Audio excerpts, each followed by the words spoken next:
All right. Assalamu alaikum, ma'am. Walaikum assalam. So we are back again with the second episode of the reality of design. And the topic that we have chosen today is design processes.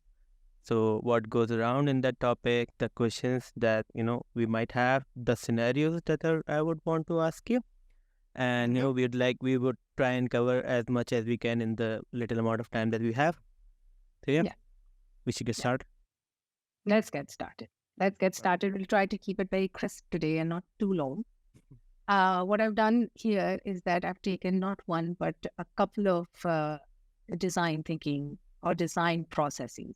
Mhm. Why I've done that is that when new designers, when they look at these processes, they think that they may be independent of each other. But when you're going to look at them, all of them, one after the other, you're going to be able to draw parallels and understand how they are similar to each other. And only with time and practice, you're going to know which one works better for what project. Okay. So the first thing that we did in the last presentation as well, we discussed the universal design process. And the universal design process was about any designer. This is how he works. He or she works by identifying the problem based on human insight and research. They will frame the problem. Like how we were discussing the other day that there's a user scenario. And in that scenario, we're going to first look at all the aspects and then say, okay, so where is the problem? What is the pain point? And how we frame the problem also defines what kind of solutions we come up with. So after we frame the problem, we agree on constraints. What is it that we can and cannot do? What are our assumptions? Then we collaborate with the value chain, because you and I alone sitting in our room cannot, design solutions. We need to work across the whole chain of stakeholders. We also prioritize delivery as to what comes first, what comes later, so on and so forth. And of course, product improvement is very important. So once we test, we analyze the results and we keep improving the product, because digital products are living things. They improve as we improve, and they change according to the problems that keep evolving and facing. So that is the universal design process. Moving on to the next design thinking process, which is very, very popular, by Herbert A. Simon, originally in the 50s and the 60s, but later popularized by Tim Brown of IDEO in the 1990s. And this is marked by 5 phases, which is empathize, define, ideate, prototype, and test. And there are, like, each of these phases have sub-processes under it. For example, in the empathize part, we're talking about knowing who you're designing a product for, who are those people, what are their pain points, and then you shadow them, you understand how they work to solve their current problem, and then you find out ways, based on all of that data that you gather, you synthesize the findings, you get into your insights, and then you start to define the pain points and challenges and create user flows. You create personas based on all the research that you've created. And then you create decisions as to what kind of solutions that you might want to work towards. Or let's just say have a hypothesis. And based on that, then you ideate. You go big, you go big, then you start to prioritize what works, what doesn't. Like in the later section that I'll be talking about, the double diamond strategy. So, the diverge and converge part of ideating it falls into this part of your design thinking process. So you will create storyboards and wireframes, and from ideate, then you go into prototype, where you start to create interactive mock-ups, and someone can go from point A to point B, like a user can test it and go from point A to point B and say, okay, am I able to finish a task from this screen to the last one? And from there, you do the handoff, and then you test the product. And by looking at this diagram, it looks like it's very linear, but it's not linear. It's very, very non-linear. You keep going into circles, you keep coming back. And in the beginning, before we actually, I always say, you need to internalize this way of thinking. And this way of thinking has existed before the 1990s. And this is a way of problem solving. So once you're able to internalize it, you're going to be able to work without any hiccups like that, or work like, oh, first I need to do this, only then I will do that, and then I will go on to the next one. I believe you had mentioned at some point that new designers, I think you were mentioning about new designers who tend to work in a very waterfall method sometimes. Yeah. So see, after studying these design processes, so whenever we like take the first step in the real world, we sometimes have to do a lot of things that is not like by the book, like exact step by step. That's So right. yeah, That's right. so the feeling so the feeling that you get as a fresher or a mid-level designer is that it feels very criminal to have jumped the wireframing step right to the prototyping step. So how do you, I was talking about that. So how what would you tell those designers when they're feeling this? What would I tell them? Tell them that there is a method to the madness. It's madness in the beginning, because everything, not everything, but a lot of things are assumptions, and a lot of things are completely vague. You really don't know what you're doing until you test it initially. Yeah. So if you have that to ability, everybody has the ability, like have the courage to operate in the dark and see how things go. That's what I'm going to tell them. Because when we're new at something, it's like how we learn how to swim, but we swim towards the edge in case we are uncomfortable. We want to hold on to the edge. So, or, you want to hold on to the rail. What if I fall? So it's one of those things, we are afraid that things will go wrong if you're not going to do it in a certain way. And the confidence takes time. I understand confidence takes time. And this is not such a clean, perfect way of doing things. It becomes messy at times, but trust it.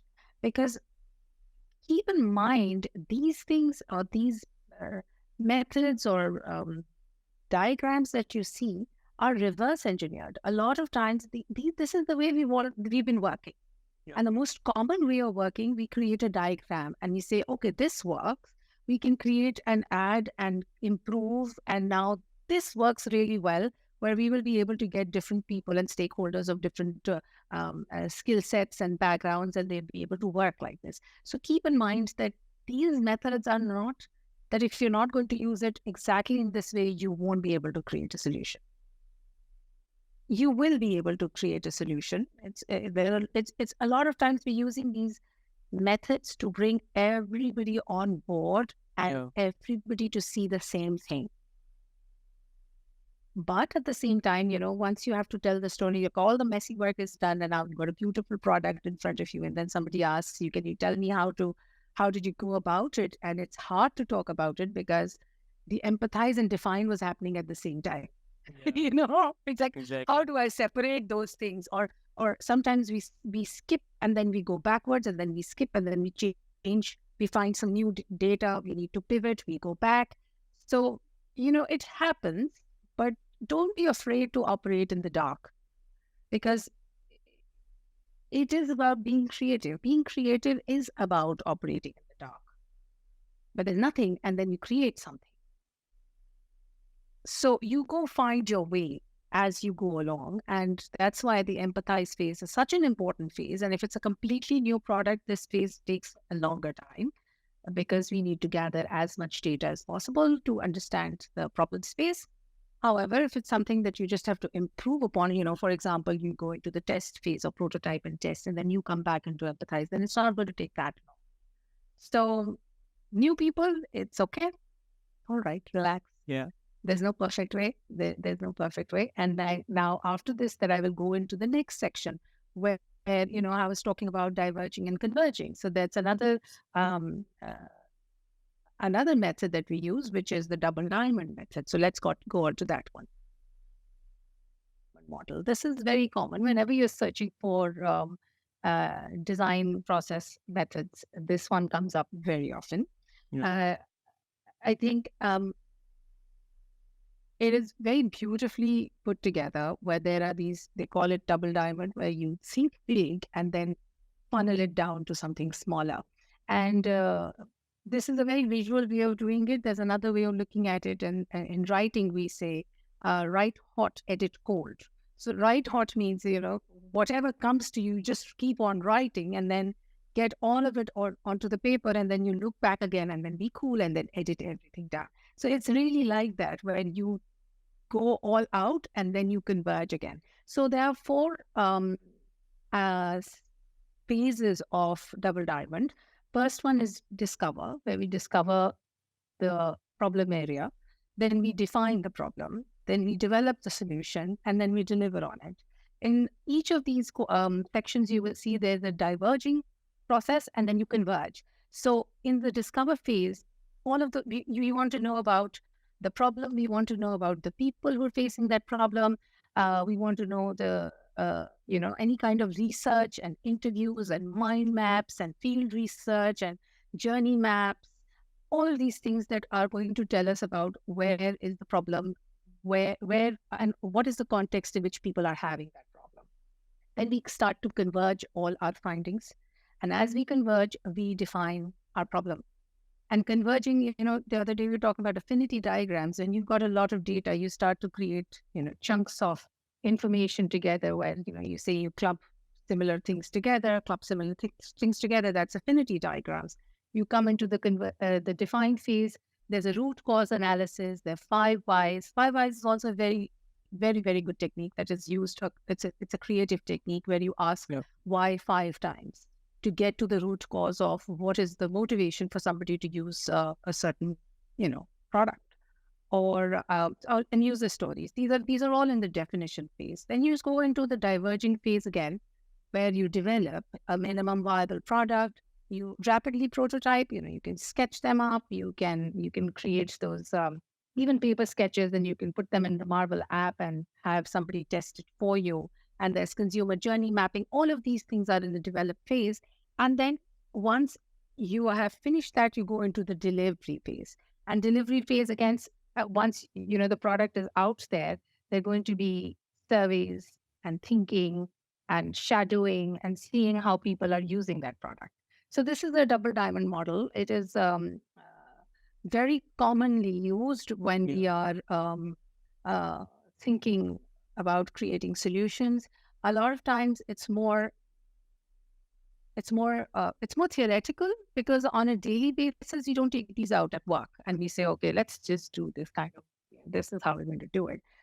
Because once you do it long enough, you realize that it becomes second nature to you.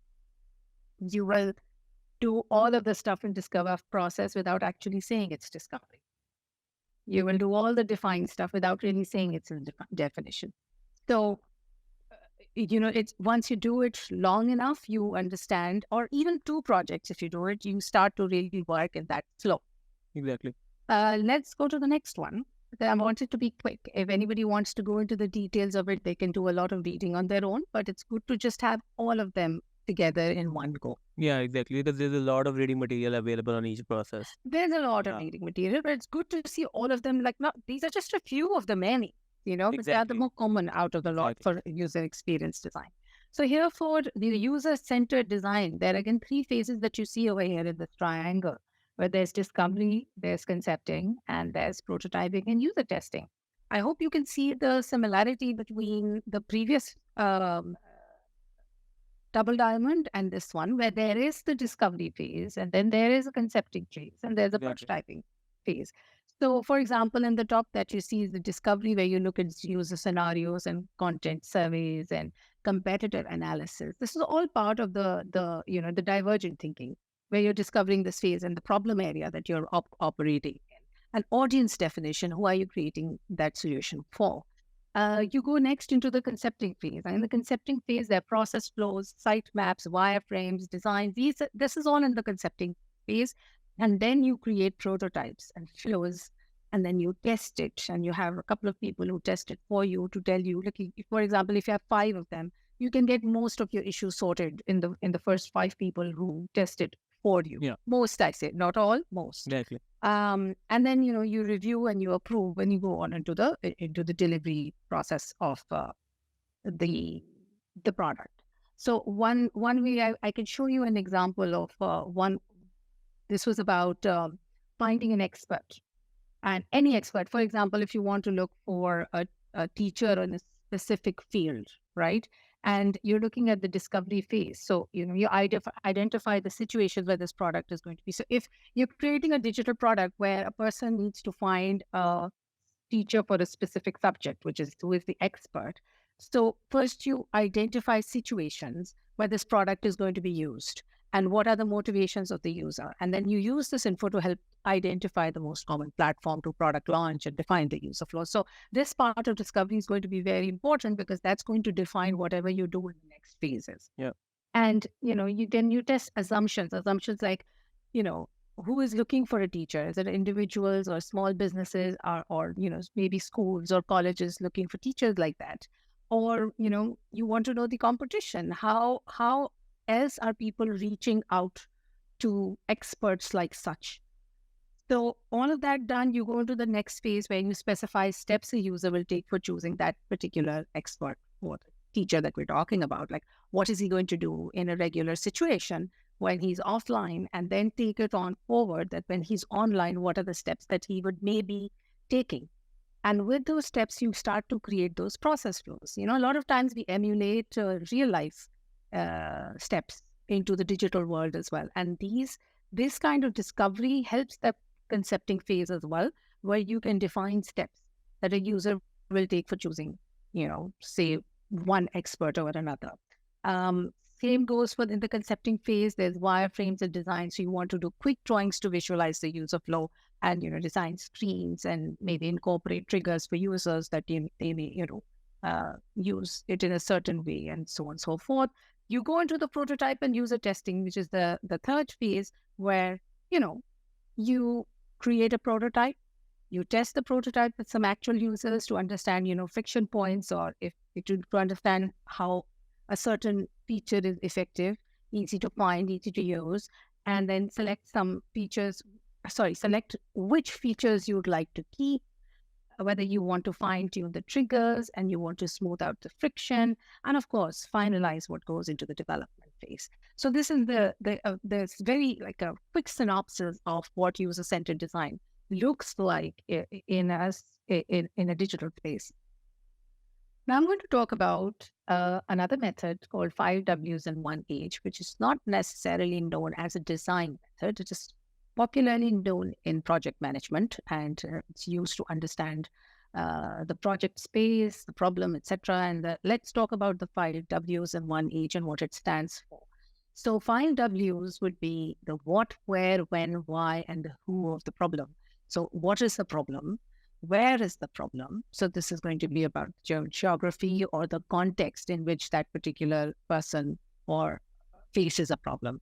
When does that problem befall him? Why is he facing this problem? Then who is this person? So that's where your personas and the motivations come in. And how can we solve? So, we go into how might be. So how can we solve this problem?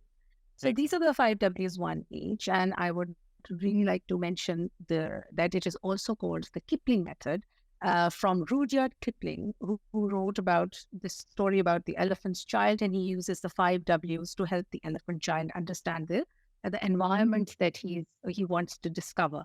So it's a very, very old method that we have now imported into our way of working. Very helpful. I've used it, and I really thought that it really creatively jumpstarts you. And that's what I really like about this 5 W and 1 H. And here I will show you one example of a design challenge where we looked at the 5 Ws and 1 H and applied it into this design challenge. Oh. You will see that it's not necessarily first-wise. It's just a first W, second W, third W. Exactly. It's again a little messy, but more or less the questions are answered. All right. So let's look at this design challenge. Restaurant owners waste tons of food every year. they lose income, and this creates a major pollution. How might we help reduce their food, their meals, reduce waste with their food and their meals, the products? Now, when this challenge comes, we need to talk in terms of constraints also. When I say constraints, is like, I mean, what is the primary problem and what is the secondary problem? Yeah. So wastage, what I've done over here is that I have created two sections where my primary problem and secondary problem is there. And if I were to change it, the solution will entirely change. For example, if my primary problem were not wasting tons of food every year, and it were pollution on Earth, the solution would have been quite different.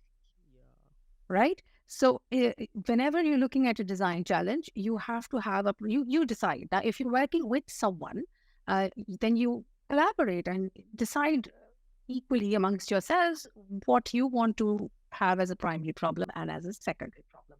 So if you solve the primary problem, then by default or benefit of it, you solve the secondary problem, because you can see that it's a byproduct of food wastage, which is pollution on Earth. So I look at the primary problem and I want to understand it over here, as you see. So these are the questions that I asked. What does it mean, wasting food? So it means, because I was doing it with somebody, so they answered it for me. So they say food that they defrost or buy, and that can only be used for one day. So what happens is that when they're unable to use that food goes to waste. Okay, then all the users are not online. So they couldn't get enough orders. So this, you need to keep in mind, this was done at a time when we were in COVID, and we were not going to restaurants and eating over there, Yeah. And a lot of these restaurants, which were smaller restaurants, not massive Pizza Hut apps, Domino's apps and delivery, these were smaller restaurants, and they were having a lot of trouble with the food that they were unable to sell and then would go to waste. And they could not really reach out to a lot of this audience because they were not online the way, the rest of the restaurants or bigger restaurants were.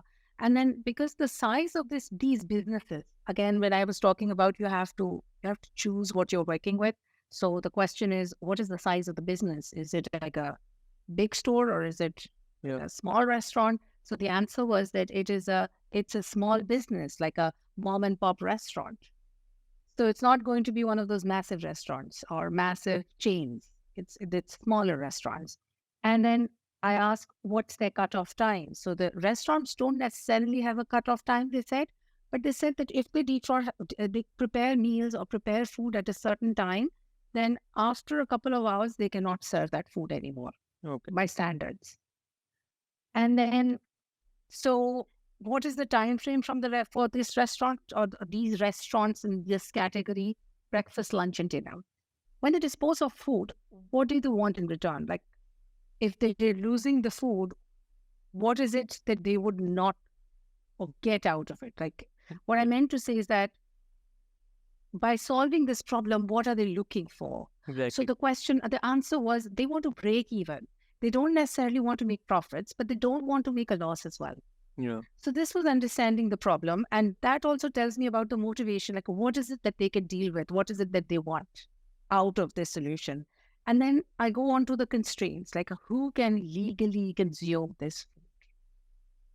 That's a constraint. Who will be responsible for perishable and quality standards? And is there going to be any takeaway food packaging? Now, these are the constraints that we have in this space. So whenever we're creating a solution, we're going to keep this in mind. That is there a time frame that this food can be consumed? Which means, that you kind of cannot have long delivery and you cannot have them, take it 6 kilometers across the city. Yeah. So moving on to the motivation of the customer. Motivation, why would this customer want to have this restaurant's food, which is technically leftover? I mean, how would you motivate that user to come to them? So even though the food is generally cheap, and we are talking Italy, so it's cheap in Italy in this COVID time, jobs and money is scarce, and people would like to save as much money as they can. And restaurant quality food, if they can get for cheaper, then why not? So money is certainly something that is works in their interest. Definitely. And what is the motivation for the restaurant here? So his motivation is that they want to recover the cost of the food material instead of just dumping it. And the legal requirements stop them from serving food prepared after a given time.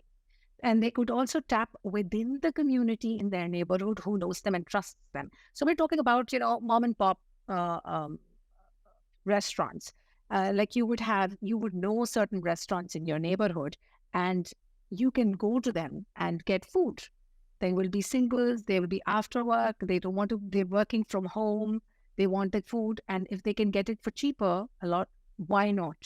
Right? So both of these motivations seem to be working quite well for a way where we can connect the two people together. Now, Definitely. when and where are the two other W's that we had in mind? Since we don't want to add the packaging and storage of food and add the cost of delivery because the food will probably be discounted because it is leftover, there will be trust issues from the consumer if they don't know the restaurant standards. Yeah. Then you add the time of the delivery because you can't make the food wait any longer than it has already. So these are the when and wheres of it. So when I say I haven't put the questions as such, but these are Yeah. answers to when and where. That this is the space that we need to operate in. Now, if we were to create an app that will connect people who are close to the restaurant within a given time and collect the food on the go. So they don't come into the restaurant and eat in the restaurant, but they are given a certain, we connect these people and we tell them that this is a time window where you can get discounted food from this restaurant. So if that's the space we operate in, what is the psychology and the physical space? The psychology is last minute food decisions. You haven't been able to prepare a meal.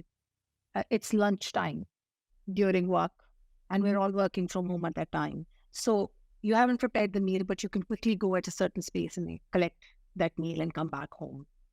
Or the physical space, this person can quickly get to the restaurant by walking, by bike, or collect the food before the expiry time comes close. So we're working in that short little window where legally you can still consume the food, but in a geographical space that doesn't take too long to go forward. And also giving that benefit to the customer where they can get the same food cheaper. Right? So then we create a hypothesis and we say, if we were to create an app that connects the restaurant to the neighboring community, that trusts the restaurant owners and are happy to get the food at a discounted rate, helping the restaurant recover the production cost of the food. No profit, production cost. So they don't dump the food and they don't go into loss. They are able to make even. So here I suggested where we can create an app that, I just threw a name called Leftover Makeover. So it's a location-based app. A location-based app which lets users find a restaurant within the walking distance, which offers a set menu to choose from on a discounted rate. So it's set menu. These are the 5 things you can Obviously. get. Yeah. And so if I were to zoom into it, there are a couple of screens, for example. So first screen says, see what's cooking. So you have, under 1 mile, under 3 miles, under, 5 miles, and so on and so forth. And you see in that map and all the restaurants which are participating, they're going to show up. And then you say, okay, what about this one? So this particular one is close to me. And I click on under 1 mile. It says, okay, I can go to Pizza Rampe and see the menu. When I see the menu, I see the first menu, item 1, which is the actual price, but now available at this price, the second item, the third item. And then it also tells them that this is on the table for the next 2 hours. So within the 2 hours, you can come and collect this food at a discounted price. So these are a few screens that we created. Actually, I created, but that's fine. Yeah. But yeah, it's so simple. It's actually, you see, it becomes simple when that's why I really appreciate design thinking methods. Because if you were not to go in a certain way, you'll go everywhere.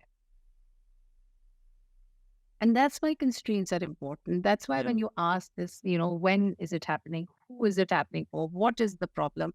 You ask all of these W's, and it really helps you come up with that hypothesis and then come up with a solution. So honestly, if you spend the best quality of your time on the problem framing itself, the solution is the problem. It's as simple as that. But if you haven't spent enough time on framing that problem and the context of that problem, then we do not know. Exactly. So if we were to say why I would say, okay, this is a good idea, leftover makeover, I would say it's a win-win-win because we get to save money and in turn, which is our secondary problem, save the environment.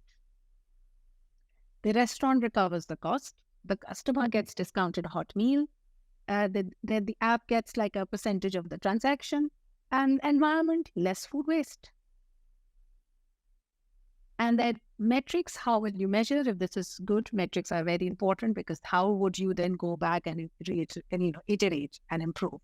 So metrics would be how many restaurants are able to sell their leftover food, how much less food is wasted, like original metrics minus the sold leftover. Which restaurants are more active? That is important to know. What factors other than distance affects the ability of the restaurant to sell their leftover? Factors like customer demographic, etc. What are the most popular leftovers?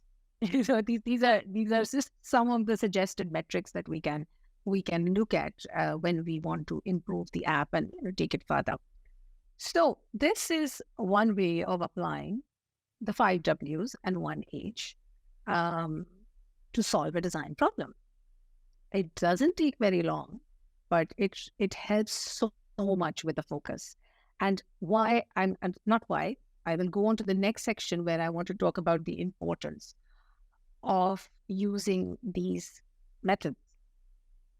It helps to set very clear expectations. Like imagine if I'm working with 3 other people on this and I go from one phase to the third phase and then another team member says something completely different than whatever I had assumed in my mind but not put out there. So this happens when you're working with multiple people. If things are not out there, they pop up at a later stage where somebody had assumed it was taken care of and you had assumed that it doesn't need to be. So when you just use these kind of methods, everybody most of the time knows what is their contribution and what is it that they're going to get out of it and at what phase of the project they're at. Yeah. So the expectations become clearer. Then, we improve teamwork and we improve alignment. Just like I mentioned that, we know what part of the project we're at and what our contribution is going to be. And then we can create more efficiently. Like I just explained to you that if we were to have a certain method in place, we don't ramble on. We don't go into spaces that, are completely off. So it's important to keep these blinders also. It's very good to have those blinders and have some realistic timelines and expectations, and within that, create more efficiently. Of course, then if they're good designs, they meet user and business needs, and it makes users happy. Users are happy means business is good. Works both ways. Yeah. Now, challenges. Challenges are always there whenever there are people. Whenever there are people, there are going to be challenges. Exactly. This one's going to be communication between different disciplines. Because I'm coming from somewhere else, and like when in the previous talk that we had, we spoke about not everybody, but a lot of people define design in their own terms. Yeah. Because they come from different disciplines. For example, Rudyard Kipling, who's a poet and an author, didn't know that his 5 W's are going to be appropriated in project management. But we do that, and it's wonderful. Honestly, it's wonderful where we can take something and then, now appropriate is probably not the best word, but if we can draw parallels between this knowledge and that knowledge and apply it, and get something good out of it. So communication between different disciplines is always a challenge. It's best to keep simpler language. You will find a lot of times people are saying that throwing design jargon around is probably not the best way to talk to everyone. because they don't know what you're talking about half the time. Because they're fancy words, the definitions, and they don't know those definitions. So it's best to keep it really simple and communicate at different phases of your project. And then, trade-offs between what's practical and what's exciting. This is hard for designers who are very, very close to the project. Yeah.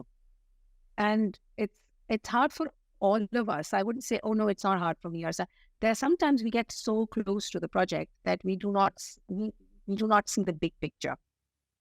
And in the big picture, that exciting bit is just a cog in the big picture. But we're so close to it, we think it's everything. So it's a trade-off and between what's practical and what's exciting. And that's why there's not just one designer working on a project. There is a product manager and there is a Q&A and a developer, all of these people. So when they are going to talk about their sets of challenges and priorities, and you balance them all, and then you trade between what's practical and what's exciting. Design handoff is also something which is, it creates friction because of the way I have designed my screens, and if I haven't left clear instructions about the flow, and I've just thrown it forward to the developer, he doesn't know where my mind, because my mind is filling all the gaps in all the space, because I know what I've done. Somebody else looking at it is not going to understand it the way I've done it. So, there's always, it's very, very good to have some clear instructions of the user flow. If you have design versions, reusable design elements, that's fantastic to have reusable design elements in design systems, because you already have them in place and you quickly plug them. And the output is then faster, quicker, and slick, and you don't have to go like big and small and the colors go off and so on and so forth. No messy stuff here and there. So these are challenges, but challenges are honestly opportunities. And in these, if you look at them as opportunities, very good. Accept that these are the issues that come, and then, be prepared for it and work on. That's understandable. Yep. Do you have any stories of your challenges while? I think on a little insight on the design handoff, I always thought that there might be some problem with the word, because the handoff means that you are now done with it. So the intrinsic feeling that the designer has that his job is, or her job is done, and now they can move on. How we actively try to do it in our company is that we keep communicating it whenever there is a challenge, and the design handoff is more of a continuous process, not just one. It is an instance where we just say, okay, we have done our work and we can now just move on with it. So that's no, that's not possible. The handoff, yes, of course, handoff is like you buy. No, it's not at all like that. It's an ongoing iterative process. Even that when we have done all the micro interactions, there are still things that happen inside our heads that are very obvious, like you said, but they will never ever be obvious to the person who is about to develop it, or who is about to present it, for that matter. Well, so tell me, at Autoland, when you were devising your solutions, how do you approach it? Out of these design methods, which has been a favorite of yours? So the double diamond has been the easiest for me to understand. See, all the processes have some kind of overlap with problem discovery, then the solution.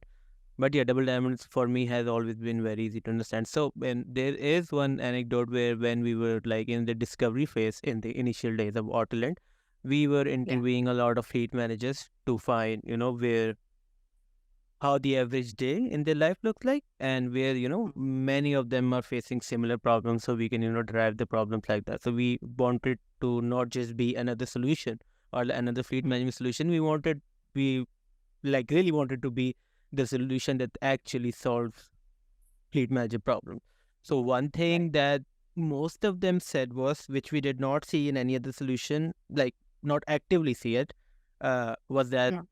that a lot of manual trip management was going on when they were, Manual trip management. yeah, when the so what they had to do was to communicate with the driver on WhatsApp, Mhm. and there was a lot of to and fro. And these were majorly those people who had trackers, but there was still no active trip management.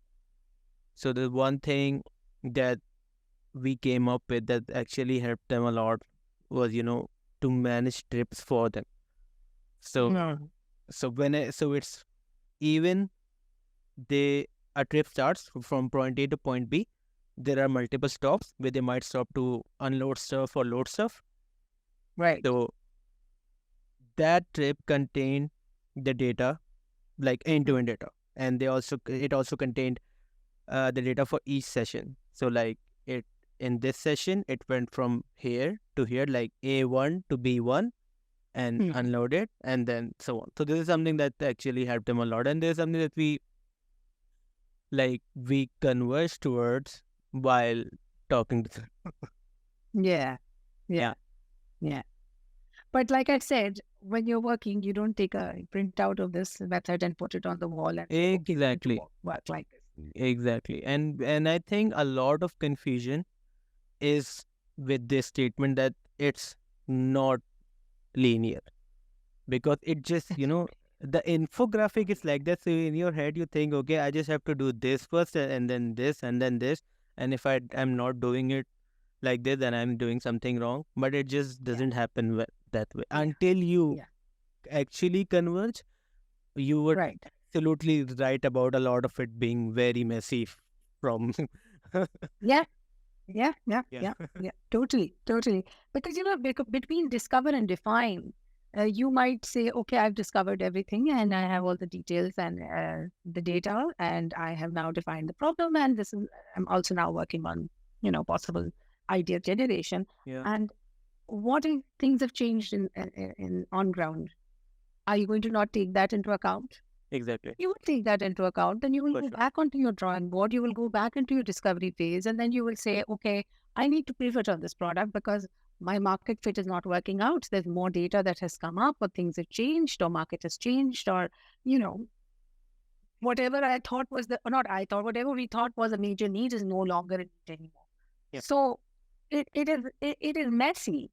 It is not that I've done it now. I need to keep it now on the next. So waterfall does not apply here at all. But I guess the best way to put it is that the idea is to use these methods is to bring different people together and work and bring all of their ideas together to distill them. And the other thing is that once you have these, once you have people working together, and these methods help them from going from one end to the other. Because what happens is that things are going to go everywhere if you do not have some level of structure. So, for example, if you were to have no idea about how to progress from point A to point B in problem solving, then we'll go everywhere. Yeah. But like I gave you the example of the 5 Ws and 1H, we had some structure that helped us guide towards, this is what we want to do. Now, in that, it was very, very, very simplified process, but it is nonetheless important to, focus on. So on that note, because you talked about why it's important and we've talked about the challenges of them, we've also talked about that these are methods that help you solve problems and keep it like that and be open to the madness and be open to the dark Yeah. To embrace the and unknown. embrace the unknown. And as long as you do that and you're ready to pivot and you're flexible, and then you're fine. You're fine. I guess the key is to be open and flexible to the changing elements around you and the changing circumstances around you. And sometimes we may have the best solution, but the money wouldn't come. Sometimes we do not have that internally, we don't have that capability to build something, So then what? So it's again a balance between pragmatism and idealism. Yeah. So yeah, I think it would be a good idea to close it. I hope that people who've seen all of these methods one after the other, they're able to draw similarities between them, and to know that there is still structure to the madness. It's not watertight, but there is still some level of structure. And especially if you're starting out, it's very important that you do practice that structure well enough where it becomes second nature to you, and then you're not going to have. But for anyone starting out, please take a printout, stick it out, keep looking at it every day, and you will know that all of the other where do the wireframes come in, where do the personas come in, where does the mind mapping come in, where does the affinity mapping come in. It's going to give you an idea about all of those little tools, UX tools that we use, and where in the phases do they come. Exactly. All right. It's for them to know. Yeah. It's for them. And it's for us to also know sometimes. I also go sometimes here and there, and I use these to bring me back. Like I said, right, hot, edit, cold. So you first diverge and then you converge. Always. This has been amazing again, ma'am. Thank you so much for doing this. Hear that. And we will plan the next episode as quickly as we can. Perfect. Thank you. That sounds wonderful. All right. Thank you. See you then. Bye-bye. Bye.